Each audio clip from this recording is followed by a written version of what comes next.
Assalamualaikum warahmatullahi wabarakatuh. Waalaikumsalam warahmatullahi wabarakatuh. Alhamdulillahirabbil alamin wa bihi nasta'in ala umurid dunya waddin. Asyhadu an la ilaha illallah wa asyhadu anna Muhammadar Rasulullah. Allahumma shalli ala sayyidina Muhammad wa ala alihi sayyidina Muhammad. Segala puji atas kehadirat Allah Subhanahu wa Ta'ala. Pada kesempatan ini kita masih diberikan limpahan rahmat, hidayah dan karunia-Nya kepada kita, sehingga kita senantiasa selalu berada di dalam lindungan Allah dan senantiasa kita beribadah kepada Allah Subhanahu wa Ta'ala.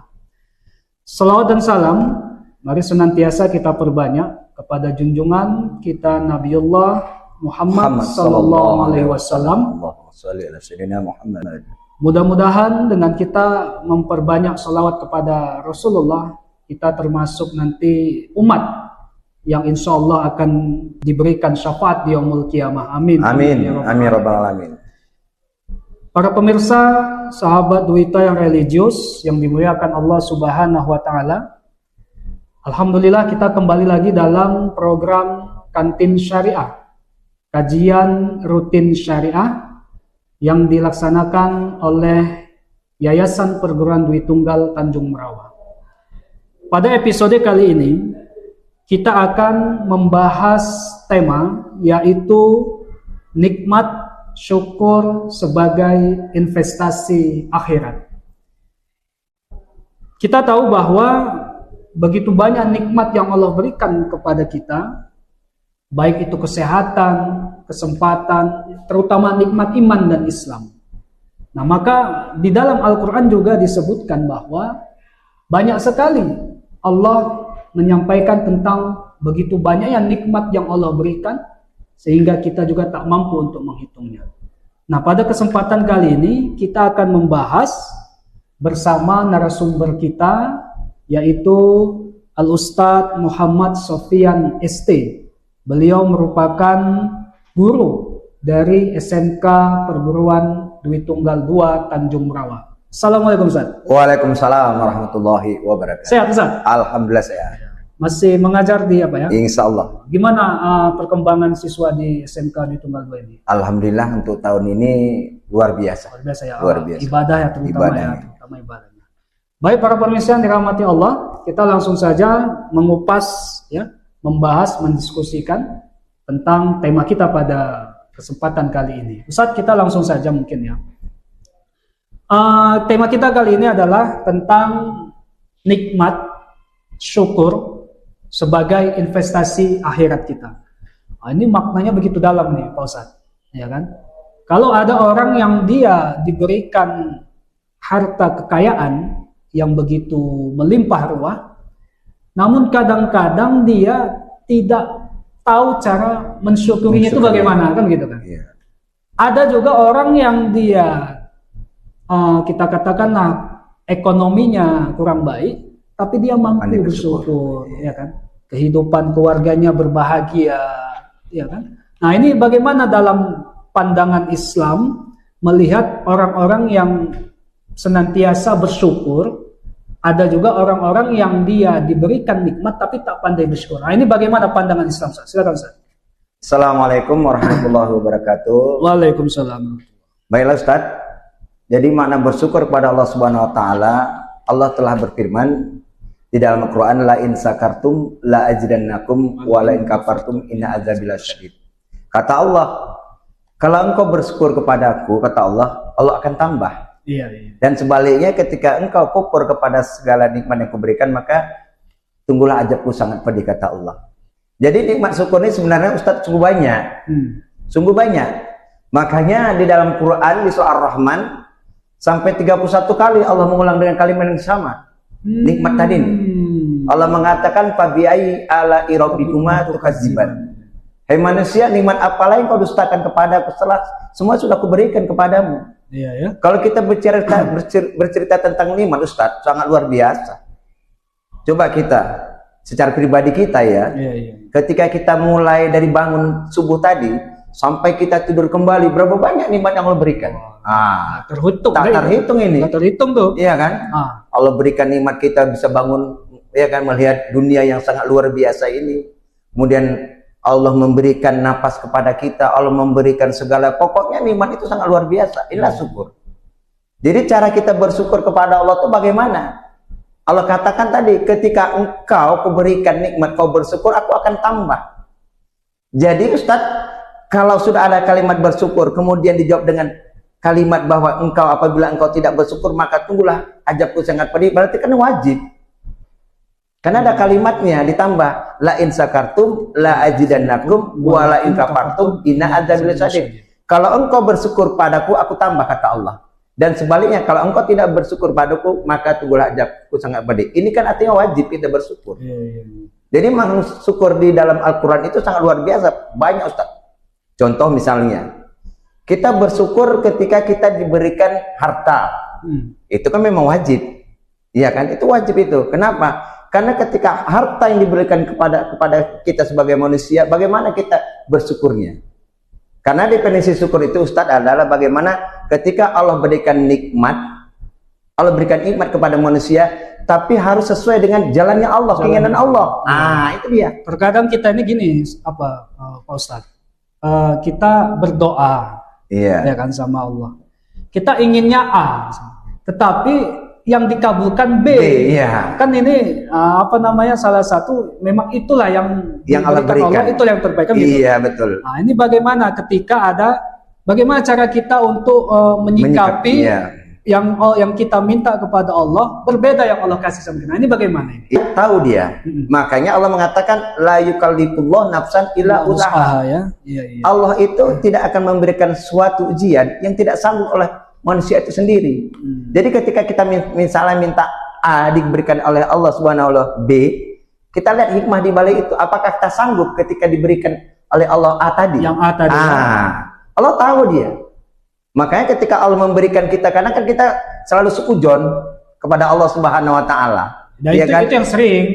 Ya kan? Kenapa kok aku minta ini dikasih ini? Padahal Allah sudah tahu bagaimana sesanggup apakah kita menerima segala bentuk yang Allah berikan. Ya kan? Itulah tadi rasa syukur. Ketika diberikan sesuatu, jangan kau usah cerita panjang-panjang Ustadz. Kita diberikan kesehatan saja, kan maunya Allah tuh bagaimana? Ketika Allah berikan kesehatan kepada kita, kita inginnya kan kita beribadah kepada Allah. Kan keinginan Allah. Diberi istri yang soleha, diberi anak yang luar biasa, tak beribadah. Kan harus sesuai dengan keinginan Allah. Itulah syukur tadi. Jadi makna syukur tadi ketika diberikan nikmat, tapi harus sesuai dengan jalannya Allah, inginnya Allah. Diberi harta, apakah harta pernah kita infakkan, kita sedekahkan? Diberikan jabatan, apakah jabatan itu amanah? Itu kan rasa syukur kita kepada Allah. Kita ambil contoh. Mungkin Ustaz akan bertanya, pernah saya membaca buku yang luar biasa Ustaz.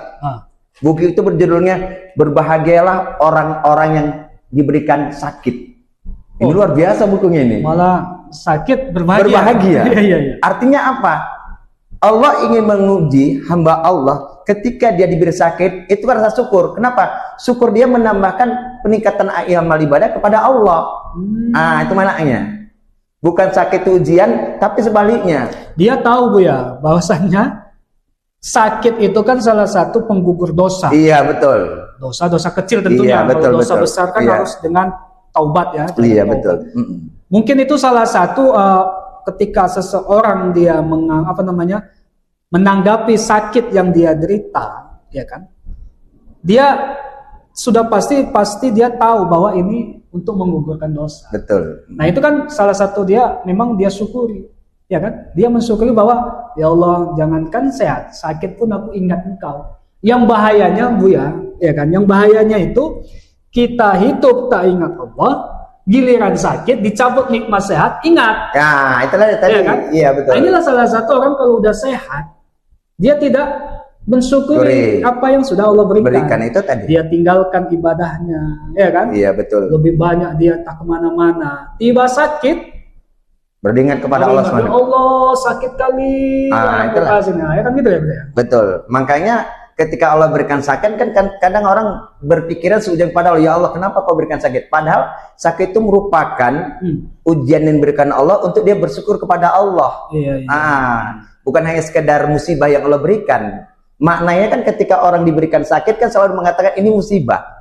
Padahal makna sebenarnya adalah rasa syukur kita kepada Allah ketika kita diberi penyakit untuk senantiasa lebih dekat kepada Allah. Inilah ujian tadi. Kenapa Ustaz? Karena ketika manusia yang sudah agak istilahnya ketakuannya lebih baik, lebih tinggi, ibaratnya sebatang pohon yang makin tinggi, angin kan makin kencang. Jadi ketika dia pandai bersyukur pada Allah, dia akan berkata begini, ya Allah, sakit ini mungkin memberikan pembelajaran iktibar kepadaku agar ku senantiasa tidak lupa kepadamu. Itu artinya bersyukur. Itu dia. Oke, Buya, kita kan tahu nih, tentu beda nih orang yang dia dikatakan, dia mengucapkan ketika kita menanya apa agama Islam, ya kan? Kan beda nih orang yang dia betul-betul beriman dengan orang yang imannya masih lemah. Betul. Nah, ini bagaimana cara membedakan mensyukuri nikmat yang Allah berikan antara orang yang benar-benar beriman dengan orang yang imannya masih naik turun nih. Ini bagaimana nih cara membedakan, cara bersyukur apa yang Allah berikan sama kita? Betul. Jadi ketika seorang hamba diberikan oleh Allah Subhanahu wa taala iman tadi kan kemarin kita sudah bahas masalah iman itu adalah hidayah Allah. Hidayah Allah. Bagaimana kita menjaga hidayah Allah itu tidak akan pergi ataupun tetap stabil ataupun makin menaik dia. Ada 3 kemarin kita ceritakan kan, yaitu pertama dengan banyak berzikir kepada Allah, yang kedua melihat merenungi kebesaran Allah, dan yang ketiga berdoa kepada Allah agar iman kita tadi mantap. Itulah dia. Jadi bagaimana kita cara mensyukuri dengan iman yang imannya kuat dan imannya tidak, kan begitu. Ketika seorang hamba mempunyai iman yang kuat, ketika apapun dalam bentuk apapun, baik itu musibah, baik itu rezeki, baik itu kesehatan, dia melihat dengan iman dia. Hari ini aku diberikan kesehatan oleh Allah Subhanahu wa taala. Kita tengok tetangga sebelah sedang sakit, dia akan pandai melihat, ya Allah, iya kan, makin banyak bersyukur kepada Allah. Makanya tadi Ustaz, ketika Allah memberikan Fabi ayyi ala'i rabbikuma tukadziban tadi sampai 31 kali Allah mengulang dengan kalimat sama. Ar-Rahman, ya. Nikmat apa lagi yang kau dustakan kepadaku? Udah banyak nikmat tadi orang berikan. Kita buat perbandingan Ustaz. Fisik kita ini sudah lengkap. Ketika Allah menyatakan fi ahsani taqwim, aku menciptakan manusia makhluk yang paling sempurna. Betul Ustaz ya? Makhluk paling sempurna. Jadi dengan kesempurnaan makhluk yang diciptakan Allah ini, bagaimana kita bersyukur kepada Allah? Ketika kita diberikan musibah, makin dekat kepada Allah. Apalagi ketika kita diberikan rezeki yang baik, makin dekat kepada Allah. Itulah cara menyikapinya. Dan sebaliknya orang-orang tak beriman akan menyikapinya bahwa ini adalah rezeki yang kudapatkan. Padahal itu Ustaz, rezeki itu kan takdir yang Allah berikan sudah. Sudah ada takarannya, takarannya. Tak usah kita kejar pun, kalau sudah takdir kita dapat ke rezeki, rezeki harta dan sebagainya, sudah dapat. Ketika kita mau cari lebih banyak, kan memang segitu. Rezeki tadi takarannya Allah itu sudah Allah berikan. Sudah tentukan. Mungkin kalau rezeki kita mau cari lebih, pasti pengeluaran tuh makin banyak. Tetap segitu yang kita dapat. Misalkan ketika kita berusaha mencari uang lebih banyak lagi, kalau memang di bulan itu pendapatan kita segitu, sekalipun kita dapat misalnya 10 juta, ya kan, Allah cuma mengizinkan kita di bulan itu mendapat 5 juta. Berarti kan 5 juta itu pasti cepat habis tuh. Betul Ustaz. Karena memang rezeki itu sudah ditentukan oleh Allah Subhanahu wa taala. Nah Ustaz, bagaimana perbedaan Ustaz? Perbedaan antara kalau kita mengucapkan syukur ini kan gampang nih. Betul. Alhamdulillah ya kan. Wasyukrulillah. Tapi terkadang tindakan kita ini belum mencerminkan bahwa kita itu sudah mensyukuri nikmat Allah. Betul. Nah, ini bagaimana cara membedakan antara ucapan syukur kita dengan tindakan yang kita lakukan sama Allah? Apakah hanya cukup dengan kita mengucapkan syukur ketika kita sehat, atau ketika kita banyak harta, ya kan? Tapi tindakan kita ini belum menunjukkan rasa syukur kita atas apa yang sudah kita dapat. Nah ini bagaimana cara menanggapinya ini, Pak? Baik, Ustaz. Jadi bagaimana kita menanggapi rasa syukur kita kepada Allah Subhanahu wa taala? Kadang kan rasa syukur kita hanya sebatas diucapkan saja, di lisan kita saja. Betul. Tidak kita aplikasikan dalam perbuatan. Padahal keinginan Allah itu harus dalam tindakan atau perbuatan. Kita ambil contoh, Ustaz. Misalnya, kita mempunyai anak, ketika Allah berikan amanah kepada kita, kita inginkan anak itu sesuai keinginan Allah. Allah mengatakan, ya ayyuhallazina amanu ku anfusikum wa alikum naro. Hai orang-orang beriman, pelihara dirimu dan keluargamu dari api neraka. Ya, keinginan Allah itu ketika Allah berikan amanah, itu rasa syukur kita kan. Berapa banyak diberikan amanah, dia berubah kemana-mana kepingin anak, dan ketika mendapatkan anak, keinginan Allah itu apa? Ingin menjadikan keluarga itu kan sakinah mawaddah rahmah, menjadikan anak yang soleh dan soleha. Itulah keinginan Allah. Jadi cara bersyukur kita bagaimana? Ketika kita diberikan amanah oleh Allah Subhanahu wa taala, contohnya anak tadi, kita mendidiknya dengan ilmu agama. Iya, kita mendidiknya dengan yang istilahnya bisa menyelamatkan diri kita dari api neraka. Maunya Allah itu dia. Itu makna kita melindungi anak istri kita. Itu maknanya adalah kita ajarkan dulu tauhid ya. Iya, betul. Ilmu-ilmu agama yang kita ajarkan. Ya, kalau kita diberikan misalnya anak perempuan, anak wanita, keinginan Allah apa? Ketika dia sudah akhir balik atau dewasa, tutuplah auratnya. Ketika masih kecil nanti kita ajarkan untuk membaca Al-Quran. Itu kan keinginan Allah. Itulah Allah, rasa syukur kita. Kita buktikan dengan perbuatan. Bukan hanya sekedar aku bersyukur udah diberikan seorang anak, aku sudah syukur diberikan istri, tapi nggak tahu bagaimana keinginan Allah. Padahal Allah ingin kita jadikan keluarga itu keluarga yang bisa membawa ke surganya Allah. Nah, itu Ustaz. Iya ya. Ada beberapa jamaah ya kan Ustaz. Ketika saya mengisi pengajian bahwa dia bertanya, apakah semua nikmat yang Allah berikan ini, ya kan? Semua nikmat yang Allah berikan ini juga bisa menjadi investasi kita nanti untuk di akhirat. Apakah dengan kita bersyukur atas nikmat, ya kan, harta. Nah, apakah semua nikmat, terutama nikmat harta, umur, ya kan? Nah, ini apakah bisa menjadi investasi kita ataupun amal kita nanti ketika kita nanti sudah berada di akhirat, ketika kita dimintai pertanggungjawaban. Nah, apakah ini juga bagian dari investasi akhirat kita nanti, Ustaz? Kita mensyukuri apa yang telah Allah berikan. Itu sudah jelas, Ustaz. Sudah jelas ya? Iya, jelas itu pasti. Kenapa? Setiap amal ibadah yang kita lakukan, itu kan investasi akhirat kita nanti akan kita dapatkan. Itu udah janji Allah. Artinya apa? Ketika Allah berikan harta, agar harta itu bermanfaat bagi kita, bisa membawa kita ke surganya Allah, bagaimana kita menginvestasikan harta kita? Bisa dengan kita melakukan sedekah. Kemudian ketika harta kita sudah sampai hisabnya atau haulnya, kita keluarkan ya 2,5% untuk, memang bukan hak kita, ada hak orang lain. Ya, kemudian ketika diberi jabatan, itu kan investasi kita. Ketika diberi jabatan itu, jabatan kita gunakan, kita menjadi orang yang sidik, amanah, menjadi orang-orang yang bisa, ya kan, membahagiakan orang lain. Itu kan amanah. Jadi amal apapun yang Allah berikan, nikmat apapun yang Allah berikan kepada kita, kita jadikan sebagai amal ibadah, itu Ustaz merupakan investasi yang sangat luar biasa yang akan kita dapatkan nanti di akhiratnya sana nanti. Makanya kita ini ketika sehat, kan ada tuh 5 perkara ya, dalam surah Al-Asr ya. Wal asri kata Allah, demi waktu, demi masa. Ya kan? Sesungguhnya manusia dalam kerugian, kecuali katanya orang-orang yang beriman dan beramal soleh. Ya, betul. Artinya amal soleh inilah ketika kita sehat kita laksanakan, ya kan? Betul. Ketika kita di waktu muda kita laksanakan. 5 perkara kan, sehat sebelum sakit, muda sebelum tua, kaya sebelum miskin, lapang sebelum sempit, hidup sebelum mati, ya kan? Maka ini pas ya, ketika itulah nikmat umur tadi ya. Ustaz. Salah satu nikmat terbesar yang Allah berikan sama kita itu adalah nikmat umur, Ustaz. Betul.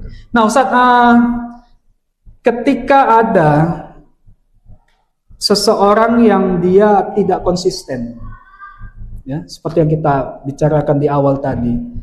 Kadang ada orang yang tidak beriman kepada Allah, tetapi harta kekayaannya banyak.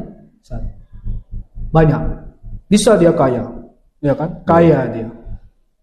Tapi ketika kita ada orang yang dia memang beriman, dia langsung diuji dengan harta yang tidak begitu banyak. Banyak, betul. Nah, ini bagaimana menyikapi orang-orang yang supaya dia tetap mensyukuri nikmat yang Allah berikan kepada kita tanpa ada sifat sombong, iri hati, dengki sama orang yang memiliki harta yang lebih banyak. Nah, ini bagaimana cara kita untuk mengendalikan sifat nikmat syukur tadi, sifat syukur kita agar tidak iri hati dan semua. Ini bagaimana Ustaz caranya? Sebenarnya Ustaz gampang sekali. Kalau Ustaz tadi bilang tanya, ada orang yang tidak beribadah Allah berikan hartanya, iya kan? Nah, itu memang sudah takdir dia memang begitu dan diberikan Allah. Tapi bagaimana cara kita menyingkapinya tadi sombong dan sebagainya? Itu kan tergantung pada iman dia. Iya. Makanya iman itu Ustaz itu sangat luar biasa. Makanya iman itu menjadi pondasi yang paling penting daripada di kalbu kita. Di hati kita itu ada dasar kita. Makanya tak sia-sia ketika Nabi Muhammad berdakwah selama 10 tahun di Mekah, yang diterapkan kan iman, tauhid tadi. Ketika iman sudah ada di dalam dada, ya kan, iman sudah terpaut dalam hati kalbu kita, maka amal soleh akan kita laksanakan dengan ilmunya. Ya kan? Kemudian ditambah lagi dengan ketika iman dan amal soleh kita laksanakan, yang kemarin kita bahas Ustaz, timbullah buah ketakwaan itu tadi. Ya. Jadi agar kita menjadi orang-orang yang tetap beriman kepada Allah, ya kan, pasti akan terjauh dari sifat-sifat dengki, sifat-sifat daripada sombong, iri dan hati, dan banyak.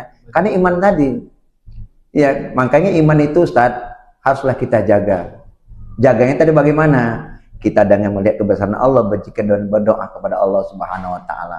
Itu yang kita bahas kemarin adalah obat yang paling baik, yang mujarab untuk menjaga iman kita, jangan pernah meninggalkan sholat 5 waktu.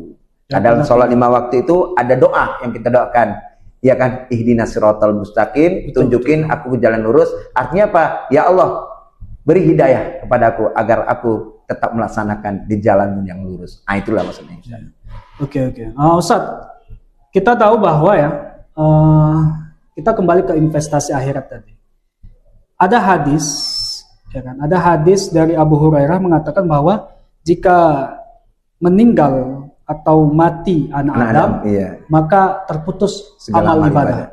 Kecuali 3 kan? Iya, betul. Sedekah jariyah, kemudian ilmu yang bermanfaat dan anak-anak yang soleh. Yang mendoakan orang tuanya.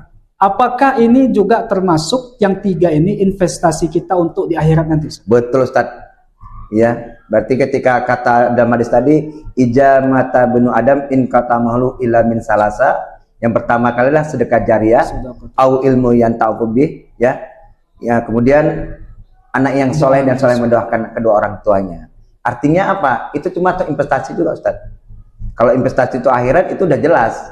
Sedekah jariyah itu bagaimana? Ketika Allah berikan harta kepada kita sedekahkan, kita infakkan ke jalannya Allah, alhamdulillah. Kita ada masjid, lagi pembangunan, nah, kita sisihkan, betul. Walaupun hanya 50.000 ya, mungkin dengan 50.000 itu bisa bangunan berdiri, dimanfaatkan orang banyak menjadi sedekah jariyah ya, pahala yang tak terputus ya, ilmu yang bermanfaat. Kalau ilmu bermanfaat guru, jadi ketika kita memberikan ilmu kepada anak murid kita, kemudian mereka mengamalkannya, kemudian ketika kita nanti mati dan kemudian dia memberikan ilmu kepada anak cucunya, diberikan lagi, itu tak akan terputus segala amal ibadahnya. Ya. Nah, ilmu yang bermanfaat. Itu yang bermanfaat. Iya, bermanfaat. Kalau ilmu mau curahan mohon, itu tidak Ustaz. Itu beda lagi.